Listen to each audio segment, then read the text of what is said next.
Hello, everybody. Welcome into Talking Fitchburg on this Wednesday, June 2nd, 2021. I am Jeremy Crosby. Hope you had a wonderful day, another nice day out there on this June 2nd. And we have a very busy show coming up for you here on Talking Fitchburg. Back in the studio today.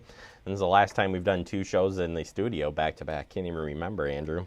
Andrew's sitting right next to me, by the way. You can't see this, but he's literally like right here-ish. And that's probably better so he can control everything I'm doing over here. There you go. That was not my hands.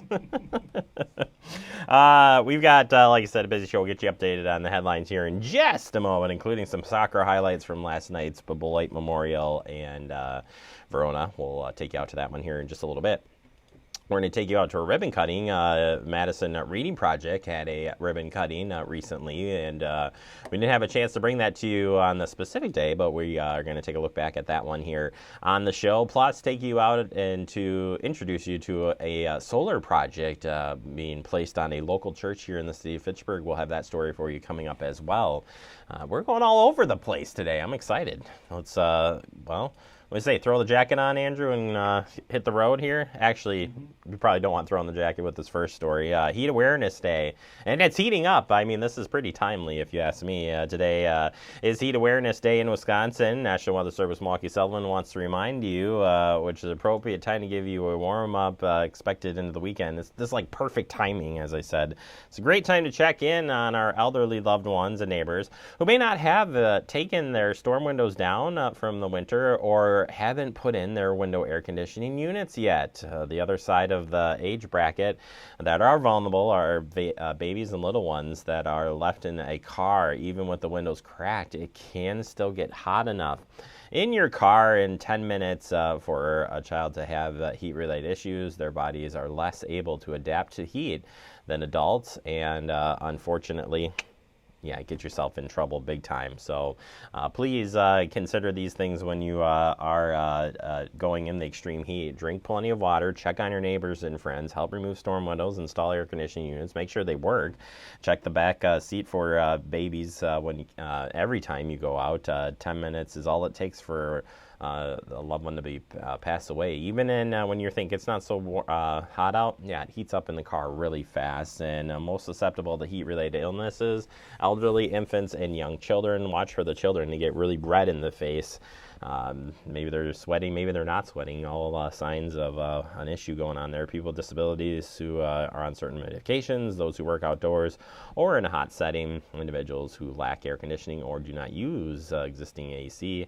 And in urban areas, temperatures tend to be warmer. So if you're in inner, part of the cities, tends to be a lot hotter. So whatever the case may be, take the steps, be ready, especially because it is heating up coming into the weekend. All right, Public Health of Madison-Dane County have ended their mask orders effective June 2nd. Public Health of Madison-Dane County lifted their public health orders, including mask requirements and gathering and capacity limits.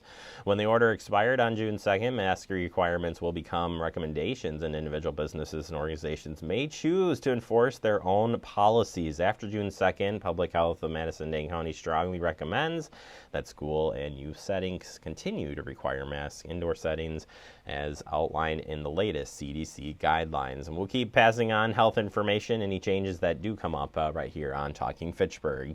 Sticking with the masks, masks still will be required on Metro buses. So if you are going to be taking a ride, I guess, if you want to say, with Dane County Health Order expiring on June 2nd, Metro will be removing its capacity limits on the buses. However, due to the continuing federal law, masks are still required on buses and transfer points and bus shelters. So keep that in mind. If you are using Madison Metro or Metro bus system, you do have to wear a mask when you're going on there. That is a federal law, not a state, not a local. It is a federal law. All right, ever wonder how we keep the vaccine safe? when you travel off-site, this is coming in from Public Health of Massachusetts County. I got a picture for you here. Ever wonder how they keep the vaccine safe? Well, take a look inside one of our coolers. There are a lot of different processes happening here. First, the ice packs keep the temperature of the cooler within 1 degree. A cord connects to the thermometer that tracks the temperatures very closely. Baggies and baskets keep the different brands of vaccines separate.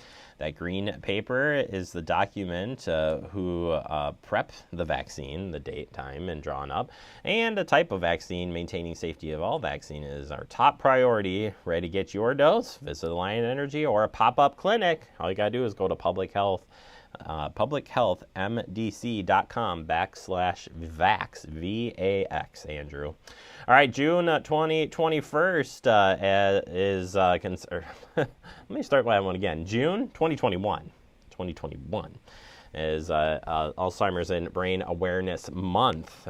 Governor Evers has proclaimed this as Alzheimer's and Brain Awareness Month. We honor the more than 120,000 Wisconsinites living with Alzheimer's or dementia and the more than 196,000 who are serving as caregivers. Yes, definitely something to talk about. We'll hopefully have a chance to dive into this a little bit more later in the month, but do some reading into this because those numbers are going to continue to rise for Alzheimer's and dementia cases in the near future. All right, National Safety Month is the perfect time to brush up on your food storage skills. If you haven't done so, we've got some safety tips here for you. National Safety Month is a perfect time to brush up on your food storage skills, whether you're putting food in the refrigerator or freezer or cardboard cupboard. These food storage tips can help you steer clear of foodborne illnesses, and some of those include, but not limited to here, is checking the temperature. So a refrigerator or freezer, perishable right away. Foods that require refrigerator should be put into refrigerator as soon as you get home. Stick to the 2-hour rule for leaving items needing refrigeration out at a room temperature. Never allow meat, poultry, seafood, eggs, or produce or other foods that require refrigeration to sit in a room temperature for more than 2 hours. Or 1 hour if the air temperature is above 90. This applies to items such as leftovers, doggy bags, and takeout foods. Also, when putting foods away, don't crowd the refrigerator or freezer so tightly that air cannot circulate. Because guess what? That creates issues for you. Keep your appliances at proper temperature. Do you know you should have 2 thermometers? 2 in your freezer. And that way you can make sure one's working properly. The other one's working properly. They work together, Andrew. I just heard this recently. I didn't know. If you should do that, though. You should check it. Do you know the temperature to keep your refrigerator at? Well, it's 40 degrees or below. The freezer temperature should be at 0, Andrew, 0. Check temperatures periodically. Appliance thermometers are the best way to know the temperatures that you are generally inexpensive as well to do so. Check storage directions on labels. Many items, other than meats, vegetables, and dairy products, need to be kept cold. If you're negligent to properly refrigerate something, it's usually the best to just throw it out. Let's get rid of it. And also make sure you use ready-to-eat foods as soon as possible. Yeah, that's why you make them, so you eat them. And that's why I am a little overweight. All right, let's go to some soccer highlights. We'll skip the last one and go to the highlights here for soccer. Last night, Verona area Wildcats girls soccer team hosting Beloit Memorial. And guess what? It was Parents' Night. Hello, parents. Congratulations to all of those seniors in Parents' Night. And this game gets heated up really fast here. A breakaway shot goal! That's right, an unassisted first goal of the night coming in just at around 4 minutes and 42 seconds. A little bit later here at the 7-minute mark, another clean breakaway here and a shot right in there. That's a goal! That makes it look just a little bit too easy here again. Another same kind of direction there. That's a goal. One more goal here for the night. Beloit tries to clear out by clicking it out of the zone. And this happens so fast. A header, and wait, no.